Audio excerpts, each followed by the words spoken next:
kaso na itala sa Quezon City at isa sa Maynila.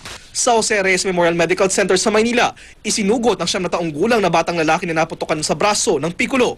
Isa na rin na naitalang biktima ng ligaw na bala sa naturang ospital, isang 22 anyos na lalaki. Sa datos ng DOH, halos 1,000 na ang nabiktima na mapaputok sa pagsulubong sa 2010. At sa bilang na yan, pinakamarami ang nadali ng pikulo na isa sa mga ipinagbabawal na paputok ng PNP. Para sa unang balita, JP Soriano reporting.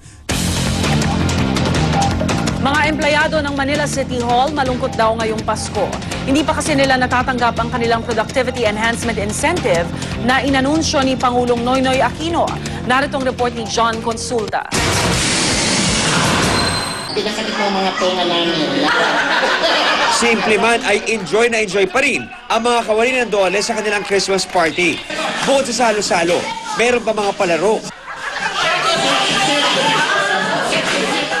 Ang tagpong yan, ibang-iba sa akin nasaksihan sa Manila City Hall. Ayon sa ilang empleyadong aming nakausap, di raw nila ramdam ang Pasko. Paano ba naman? Lipas na ang 15 na Disyembre, pero hindi pa raw nila natatanggap ang kanilang 10,000 pisong Productivity Enhancement Incentive. Masaya last year, ngayon hindi. Kasi naiutang na yun eh. Nautang na. Maibigay po. Bakit? Eh yung makakatulong sa pamilya. Depensa ng City Treasurer's Office ng Manila, nakasaad sa Administrative Order No. 3 ni Pangulong Noynoy Aquino na maaaring ibigay ang naturang bonus sa mga LGU employee base sa financial capability ng lokal na pamahalaan. Ang problema, wala na raw ipon ang lungsod ng Maynila. Nagtayo kami ng 2 bagong hospitals, free health services. Lahat ng savings natin napunta sa health services. Iba pa ang Productivity Enhancement Incentive sa 13-month pay na ayon sa batas ay pwedeng ibigay sa mga empleyado hanggang bisperas ng Pasko.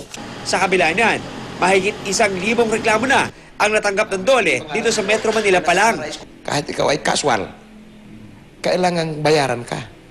Kasi regardless yung tenure ng iyong employment at regardless nung iyong pagbabayad ng sahod, pagtatanggap ng sahod, kahit ikaw ay daily wage, monthly wage. Pagmumultahin ng 1,000 hanggang 10,000 piso at maaring makulong ng hanggang 3 buwan ang sinumang employer na mapapatunayang lumabag sa pagbibigay ng 13-month pay.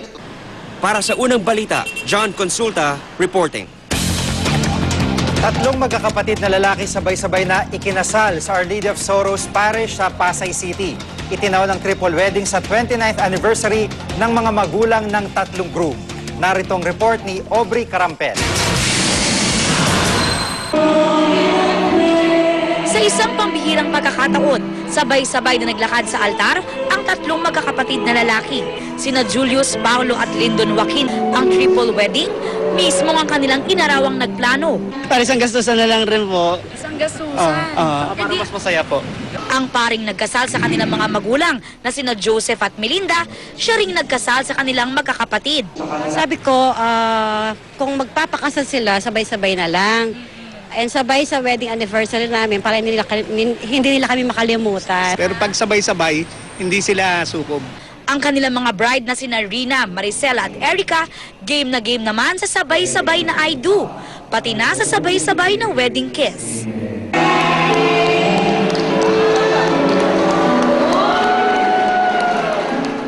Okay naman, masaya, sobrang saya. Pero kung magkakasama raw sila sa kasalan, sa honeymoon, iba na raw ang usapan. Hindi naman sabay-sabay ang honeymoon. Sabay-sabay. Iwalay naman po. Para sa unang balita, Aubrey Carampel reporting.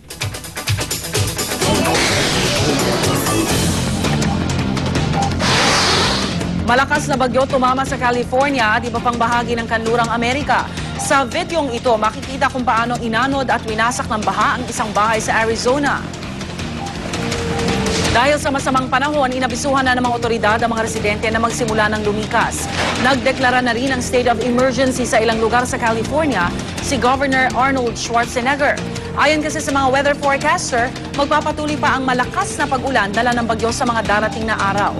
Samantala, nabalot naman ang makapal na nyebe ang maraming lugar sa Colorado.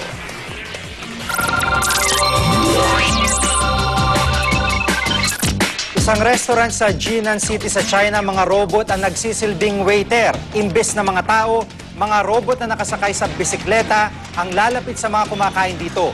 Mayroon din parang mga tray na gumagalaw ng mag-isa. Nakakabit ang mga robot sa isang conveyor belt para makalibot sila sa buong restaurant. Kusa naman silang titigil kapag nilapitan ng tao para kumuha ng dala nilang pagkain o inumin. Mayroon ding halos kamukha na ng tao na nagsisilbi mga receptionist. At para magbigay aliw sa customers, sumasayaw pa ang mga ito.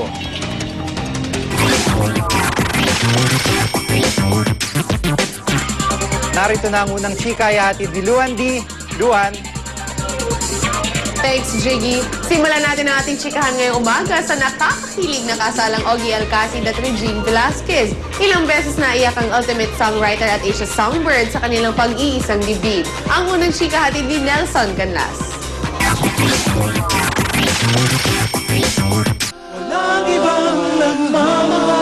Sa saliw ng matamis na musika, nilakad ni Regine Velasquez ang daan patungo sa isang dambanang puno ng mga bulaklak kung saan hinihintay siya ni Ogie Alcacid.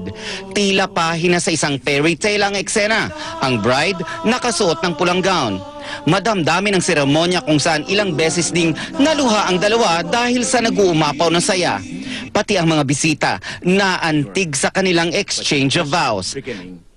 Ogie, this ring is the sign of the covenant I have made with you today.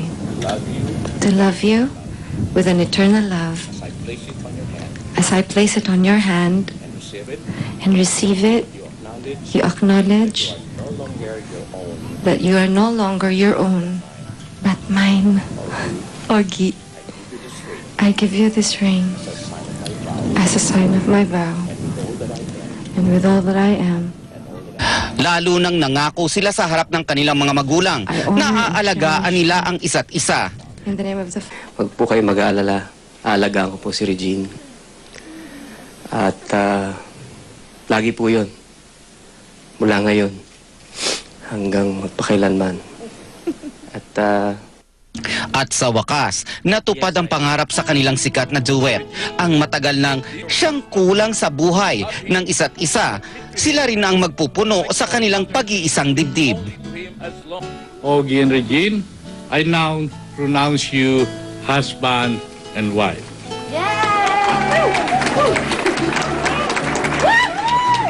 Ogie, you may now kiss your bride, Regine.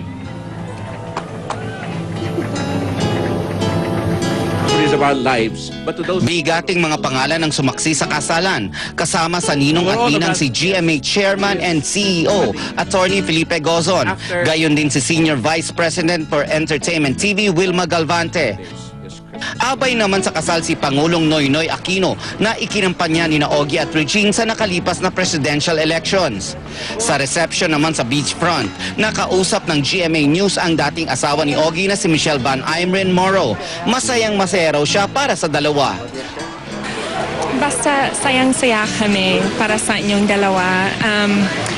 Sobrang ganda-ganda ang ceremony ninyo at truly touching sa puso yung mga sinasabi niyo sa isa't isa.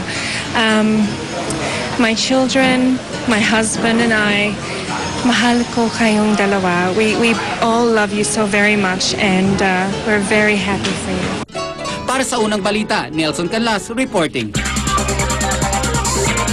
Mapapanood po ninyo ng buo ang kasalang Ogie at Regine dito lamang sa GMA. A Duet to Forever, the Ogie and Regine Wedding Special. Ngayong linggo po yan, December 26, pagkatapos ng Cap's Amazing Stories. May chika pa ako mamaya, kaya dyan lang kayo. Balik tayo kay Rhea. Salamat, Luan. Pinaghahandaan na po ang ng South Luzon Tollways Corporation ang inaasahang pagdagsa ng mga motorista ngayong holiday season. Silipin natin ngayon ang lagay ng trapiko sa South Luzon Expressway sa live report ni Love Ayuda. Love?